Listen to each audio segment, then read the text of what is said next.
அனைவருக்கும் வணக்கம். Astro mind therapy அன்புள்ளங்கள் அனைவரையும் இந்த புதிய வீடியோவில் சந்திப்பதில் பெரும் மகிழ்ச்சி அடைகிறேன். ஆஸ்ட்ரோ மைண்ட் தெரபி சார்பாக மாத அறிவுறுத்தல்கள்ங்கிற வீடியோ ஒவ்வொரு மாதமும் 12 ராசிகளுக்கும் போட்டு வரேன். அந்த வகையில் ஜூன் 20 முதல் ஜூலை 20, 2026 துலா லக்னம் அண்டு துலா ராசி அன்புள்ளங்களுக்கு என்ன மாதிரி பலன்கள் ஏற்பட போது, அவர்களுக்கான அறிவுறுத்தல்கள் என்ன அப்படிங்கிறத அந்த வீடியோவில் பார்க்க போகிறோம். துலா லக்னம் அண்டு துலா ராசி அன்புள்ளங்களுக்கான அறிவுறுத்தல் என்பது மாற்றத்தால் வெற்றியும் புகழும் வரும் நேரம். மீண்டும் உங்களுக்கான அந்த தலைப்பை அறிவுறுத்தலை கொடுக்குறேன். மாற்றத்தால் வெற்றியும் புகழும் வரும் நேரம். இப்போ சேஞ்சஸ் நடக்கும்போது, ஏன்னா அந்த குரு பெயர்ச்சி உச்ச குருவாக 9ஆம் இடத்தில் இருந்து கொண்டிருந்தவர் இப்போ 10ஆம் இடம் வருகிறார். பதவி, தொழில், வீடு, இதிலெல்லாம் மாற்றங்களை கொண்டு வருப்பார். அது பாசிட்டிவான மாற்றமாக மாறும். நல்ல தசாபுத்தியாக இருந்தால் சூப்பராக இருக்கும். கெட்ட தசாபுத்தியாக இருந்தால் உங்களுக்கு அவர் ஆகாதவர். உங்கள் லக்னாதிபதி ராசி அதிபதிக்கா அந்த சுக்கிரனுக்கு ஆகாதவர். சுக்கிரன் அசுரகுரு. நல்லவனுக்கு நல்லவன், கெட்டவனுக்கு கெட்டவங்கிற ஆட்டிடியூட் இருக்கும். பட் இந்த குரு பகவான் தேவகுரு. இது எல்லோருக்கும் நல்லவனாக இருக்க முயற்சிக்கும். அப்போ 3 6 கூடையவனாக வரான். 3 பாதி மறைவு ஸ்தானம், 6 டோட்டலாக மறைவு ஸ்தானம். ஸோ உங்கள் முயற்சி வழியாக பகை, விரோதம், பிரச்சனைகள், சகாக்கள் வழியாக, சகோதர சகோதரிகள் வழியாக, கான்ட்ராக்ட் அக்ரிமெண்ட் வழியாக வாக்கு கொடுக்கறது மூலமாக பகை, விரோதம், பிரச்சனைகளை அவர் கொடுக்கறதுக்கு தகுதி உள்ளவர். அவர் 10ஆம் இடம் வர்றப்ப, பொதுவில் மூல நூல்கள் எல்லாம் 10க்கு குரு வர்றப்ப பதவி பறிபோகும் அப்படியே. இங்கே நல்ல தசாபுத்தியாக இருந்தால் நல்ல மாற்றங்களை தான் அது ஏற்படுத்தும். பொதுவாகவே உங்களுக்கு உச்ச வீட்டுக்கு வரார். மற்றவங்களுக்கு வேணால் அந்த குரு ஆகாதவனாக போகிறதுப்ப பதவியை பறிப்பார். ரொம்ப மரியாதை குறைவு, அந்தஸ்துலெல்லாம் பங்கம் ஏற்படுத்துவார். ஓரளவு அவர் நட்பு கூலாக இருக்கக்கூடிய ராசிகளுக்கு பெரிய அளவுக்கு சிக்கல் கொடுக்காதபடி, பெரிய அளவுக்கு நன்மையை செய்கிற மாதிரி அப்படி பண்ணிடுவார். அது ஒரு மாற்றமானால் கண்டிப்பாக வரும். என்ன நடக்குமோன்னு ஒரு பீதி வரும். மரியாதை அந்தஸ்து குறைஞ்சிருமோன்னு ஒரு பயம் வரும். அது கண்டிப்பாக இருக்கும். அது 10ல் வர்றப்ப அதனால தான் பதவி பறிபோகம்ட்டாங்க. நீங்கள் இப்போ இருக்கக்கூடிய இதுலேருந்து மாற்றம் அது கம்பல்ஷனாக இருக்கும். பறிபோகம்னா என்ன அர்த்தம்? நம்ம கண்ட்ரோலில் இல்லை, நீங்களாக விட முடியாது, அதுவாக போயிடும். அதனால் அண்டர் கம்பல்ஷன் நீங்கள் you have to make the proper changes. அது நீங்களே பண்ணிக்கணும்.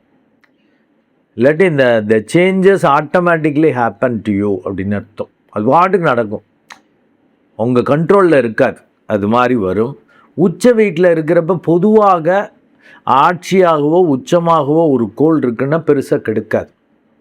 அதனால தான் துலா லக்னம் துலா ராசிக்கு அவன் ஆகாதவனாக இருந்தாலும் 10ஆம் இடத்துல உச்சமாக அமரும் பொழுது நல்ல மாற்றங்கள் தான் வரும். இந்த மாற்றத்தின் வழியாக ஏற்றம் தான் வரும், வெற்றியும் வரும். ஏன்னா 6 குடைவனாக வரான் இல்லையா. போட்டி, பிரச்சனைகள் இதெல்லாம் இருந்தாலும் அதில் இறுதியாக வெற்றியை கொடுப்பார். அண்ட் 9ஆம் இடத்ததிபதியான புதனும் ஆட்சியாக இருக்கிறது. சூரியனோடு லாபாதிபதியோடு இணைந்திருப்பது பெரிய அளவுக்கு புகழ் மரியாதையும் ஓங்கும். நல்ல மெடிடேட் பண்ணிட்டீங்கன்னா ஆச்சரியங்கள் நடக்கும். ஏன்னா உங்களுக்கு யோகாதிபதிகள் வலுத்து வலிமையாக, நல்ல பாவகங்களில் வலிமையாக இருக்காங்க. உங்களுக்கு அதிர்ஷ்டத்தை கொடுக்கக்கூடிய சொத்து, சுகம், சொந்த பந்தங்கள், வித்தை, திறமை வழியாக பெரிய அளவுக்கு அதிர்ஷ்டத்தை கொடுக்கக்கூடிய அந்த சனி பகவான் 6ஆம் இடத்துல இருந்து சும்மா அதிரடியாக வெற்றியை கொடுப்பார். சைலண்ட்டாக ராகு அதிரடியாக கொடுப்பார். இந்த சனி பகவான் சைலண்ட்டாக உங்களை வெற்றியை கொடுத்துருவார். மற்றவங்கெல்லாம் எதிர்பார்க்காதபடி இருக்கும் அந்த வெற்றி. சனி பகவான் அந்த வெற்றியை கொடுக்க ரெடியாக இருக்கார். மாற்றத்தை கொடுக்க குரு பகவான் இருக்கார். புகழை கொடுக்க இந்த புதன் 9ஆம் இடம், 10ஆம் இடம், திரும்ப 9ஆம் இடம் பக்கவா, அதுவும் வக்ரம் பெற்று போயிருக்கிறப்ப, ஆட்சி வக்ரம்ங்கிறது உச்ச பலன், உச்ச புகழை கொடுப்பார். நல்லா மெடிடேட் பண்ணிட்டீங்கன்னா ரொம்ப நல்லது. இது மெடிடேஷன் ஏன் சொல்கிறேன்னா, கோள்கள் அப்போ தான் உங்கள் கண்ட்ரோலில் வரும். கோள்கள் பெருசாக கெடுக்க முடியாது.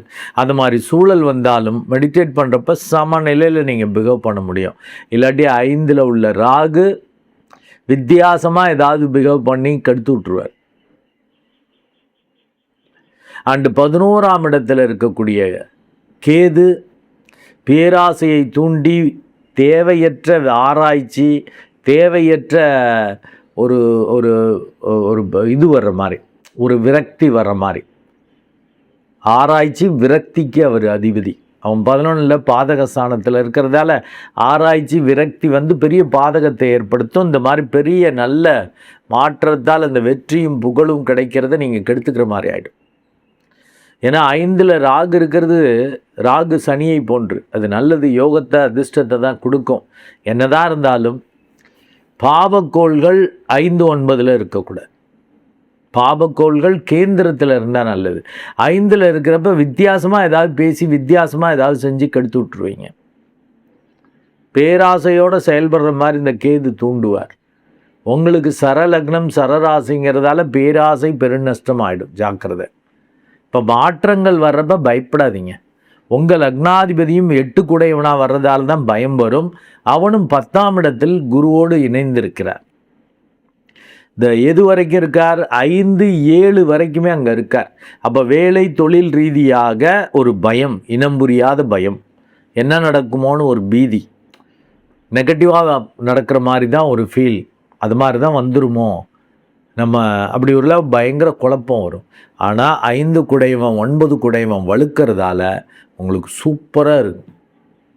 வெற்றியும் புகழும் கண்டிப்பாக வரும்.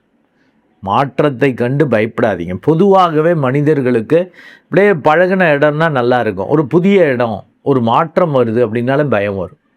எப்படி இருக்குமோ அந்த இந்த மாற்றம் எப்படி நல்லதாக இருக்குமா, நம்மளுக்கு கம்ஃபர்ட்டாக இருக்குமா, சிக்கலாக இருக்குமா, அப்படி இப்படின்னு 1008 யோசனைகள் வரும். அதனால் கண்டிப்பாக மெடிடேட் பண்ணணும்.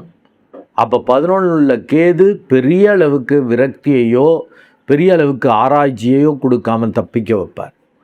இந்த புதன் உங்களுக்கு பூர்வ பாக்கியாதிபதியாக அப்படி ஒரு திருப்தி, அப்படி ஒரு நிம்மதி, சந்தோஷத்தை கொடுக்கக்கூடியவர். ஆட்சியாக நிபுணத்துவ யோகத்தை உங்களுக்கு கொடுப்பார். மாற்றம் வர்றப்ப நிபுணத்துவமாக வெளிப்படுத்தி உங்களை மிகப்பெரிய அளவுக்கு நன்மை வரும். இந்த புதன் 22/6/2026 அன்று 9லிருந்து 10ஆம் இடம் வரப்ப தர்ம கர்மாதிபதி யோகம் வெளிப்படும். உங்கள் லக்னாதிபதியோடு இணைந்திருக்கார். 22/6 30 வரைக்கும் அவர் அங்கே இருப்பார், நேர்கதியில் பயணிப்பார். 30/6 ஒரு 8 நாள்லேயே வக்ரம் பெறார். வக்ரம் பெறப்ப ஒழுங்காக மெடிடேட் பண்ணணும். பொதுவில் பண்ணுவீங்க மெடிடேஷன், துலா லக்னம் துலா ராசி. இப்போ வக்ரம் பெறப்ப புத்தி தடுமாறும். பார்த்துக்குவோம், செய்வோம், இந்த வேலையை பார்ப்போம், முடிப்போம், அப்படி இப்படிட்டு அப்படி போகும். அலட்சியம் வரும். சாப்பிட்றீங்களோ இல்லையோ ஒரு 1/2 ஹவருக்கு மேலே உட்காந்துடணும். நீங்கள்லாம் 1 ஹவர் உட்காரலாம், அவசியம் உட்காரணும். அப்போ தான் இந்த 30/6க்கு அப்புறம் அவர் வக்ரம் பெறப்ப பெரிய குழப்பம், ஒரு ஒரு சிக்கல் வராது. ஏன்னா மாற்றத்தை கொடுக்குற மாதிரி குரு இருக்கார் இல்லையா, இவர் குழப்பத்தை கொடுத்துட்டாருன்னா வக்ரம் பெற்ற கோள் ஒரு குடிகாரரை போல் பிஹேவ் பண்ண வைக்கும். அது லக்னாதிபதி வக்ரம் பெற்றாலும், 5ஆம் இடத்ததிபதி வக்ரம் பெற்றாலும், 9ஆம் இடத்ததிபதி வக்ரம் பெற்றாலும் ஒரு குடிகாரரை போல் பிஹேவ் பண்ணுற மாதிரி ஆகும். அப்போ வேலை தொழில் ரீதியாக நல்லது கிடைக்கிறத நீங்களே கெடுத்துக்கிற மாதிரிலாம் வரும், ஜாக்கிரதை. 30/6 வக்ரம் பெறார் இல்லைங்களா, அது 5/7க்கு அப்புறம் அவர் அஸ்தங்கதமாக ஆயிடுவார். அப்போ பெரியவங்க, மூத்தவங்க, அரசியல்வாதிகள், அதிகாரத்தில் உள்ளவர்கள், தந்தை போன்று உள்ளவர்கள், அவங்கள்ட்டெல்லாம் பகைச்சிக்க கூடாது. அவங்க வழியாக தான் நல்ல லாபங்களை, நன்மைகளை, உங்கள் ஆசைகளை தீர்த்து கொள்ள முடியும். அவங்க தான் உங்களுக்கு சப்போர்ட்டாக இருப்பாங்க. அதனால் நல்ல மெடிடேட் பண்ணிக்கங்க. அப்போ தான் இந்த ஒரு சமநிலையில் இருக்க முடியும். அண்டு 7/7/2026 அன்று இவர் வக்ரகதியில் 30/6 வக்ரம் பெறவர் அப்படியே ரிவர்ஸில் பயணித்து கொண்டிருந்தவர் 7/7 மீண்டும் ஆட்சி வீட்டுக்கு வருவார். அப்போ 9ஆம் இடத்ததிபதி ஆட்சி வக்ரம்னா உச்ச பலனை கொடுக்கும். மெடிடேட் பண்ணிட்டீங்கன்னா நீங்களே நினச்சி பார்த்துருக்க மாட்டீங்க. உங்கள் பேச்சு, உங்கள் செயல்பாடுகள் அபரிமிதமான புகழ், மரியாதையை கொடுக்குற மாதிரி, வெற்றியை கொடுக்குற மாதிரி, அப்படி ஒரு திருப்தியை கொடுக்குற மாதிரி வரும். நீங்களே ஒரு பெரிய மனிதனாக மாறுவீர்கள். பெரிய மனிதர்களுடைய ஆதரவு, பெரிய மனிதர்களுடைய ஒத்துழைப்பு, உதவின்னு இல்லாமல் நீங்களே பெரிய மனிதர்களாக பலருக்கும் ஒத்துழைப்பு கொடுக்குற மாதிரி போகும். நல்லா மெடிடேட் பண்ணிக்கங்க. அண்டு 7க்குடைய அந்த செவ்வாய் ஆட்சியாக இருக்கிறது மாரகத்திற்கு ஒப்பான கண்டங்களை கொடுப்பார். அது ஒரு நாள் தாங்க. 21/6க்கு அப்புறம் அவர் 8ல் போய் மறைகிறார். அது நல்லது. இருந்தாலும் குடும்பம் ரீதியாக, பார்ட்னர் ரீதியாக முறிவு, பிரிவு, சிக்கல்கள், பகை, விரோதம் வராதபடி பார்த்துக்கணும். அவர் 8ஆம் இடத்துல மறைகிறது நல்லது தான். ஆனால் 8ல் உட்காந்து 2ஆம் இடத்தை பார்ப்பார். குடும்பத்தில் வெடுக்குன்னு பிகவ் பண்ணுறது, சிக்கல் பண்ணுறதுக்கான வாய்ப்புகளை அவர் ஏற்படுத்தி தருவார். 8ல் இருக்கிற செவ்வாய். அண்டு சொத்துக்கள் வழியாக ஏதாவது இடங்கிடம் வாங்கி போட்டிருக்கீங்கன்னா அங்கே எதுவும் வில்லங்கங்கள் வராதபடி, பிரச்சனைகள் வராதபடி ஆரம்பத்திலேயே அதை சரி பண்ணுறது, போய் பார்க்கறது, சரி பண்ணிக்கிறது, இந்த வில்லங்கத்தை முத்த விடாதபடி பார்த்துக்கிறதுலாம் ரொம்ப அவசியம். அண்டு மோடு முட்டித்தனம் தேவையே இல்லை. நல்லா மெடிடேட் பண்ணிட்டீங்கன்னா அது கண்ட்ரோலுக்கு கிடச்சிரும். இந்த மாற்றம் வர்றப்ப மோடுமுட்டித்தனம், சிக்கலில் ஏதாவது பதட்டத்தில் ஏதாவது பண்ணிட்டீங்கன்னா பெரிய அளவுக்கு அந்த வெற்றி, புகழ் கிடைக்கிறத நீங்களே கெடுத்துக்கிட்ட மாதிரி ஆகிடும். இந்த சூரியன் 9ஆம் இடத்துல இருக்கிறப்ப சில பாதகமான சிந்தனைகள், ஒரு ஓவர் கான்ஃபிடென்ட்டு, இல்லாட்டி நீங்களே பெரிய மனிதர்களாக மாறுவது நல்லது. நீங்களாக நினச்சிக்கிறது தப்பு இல்லை. உங்கள் கெப்பாசிட்டி, உங்கள் லெவலுக்கு அது நீங்களாக நினச்சிக்கிட்டிங்கன்னா அது பெரிய பாதகத்தை தான் ஏற்படுத்தும். ஆணவம், அகங்காரம் தான் பெரிய பிரச்சனைகளை உருவாக்கும். 9ல் இருக்கிற சூரியன் அதை கொடுப்பார். 17/7க்கு அப்புறம் அவர் 10ஆம் இடம் வர்றது மிகவும் சிறப்பு. பெரியவங்க வழியாகவும் நன்மைகள் நடக்கும். நீங்களே பெரிய மனிதர்களாக ஒரு குருவாக மாறுவீர்கள். ஏன்னா குரு உச்சம். அடுத்த மாதம் சூரியனும், அதாவது 17/7 அப்போ 10ஆம் இடம் வர்றது மிகவும் சிறப்பாக இருக்கும். நல்லா மெடிடேட் பண்ணிக்கங்க. அப்போ தான் கேது பெரிய பாதகத்தை பண்ண முடியாது. அதிரடி வெற்றிகளை சனி பகவானும் அண்டு மாபெரும் புகழை புதனும் கொடுப்பார். நன்றி அன்புள்ளங்களே. மீண்டும் ஒரு நல்ல வீடியோவில் உங்களை சந்திக்கிறேன். அதுவரை உங்களிடமிருந்து வணக்கம் கூறி விடைபெறுவது உங்கள் அன்பு டாக்டர் குழந்தை ஆர் கணேசன். நன்றி, வணக்கம்.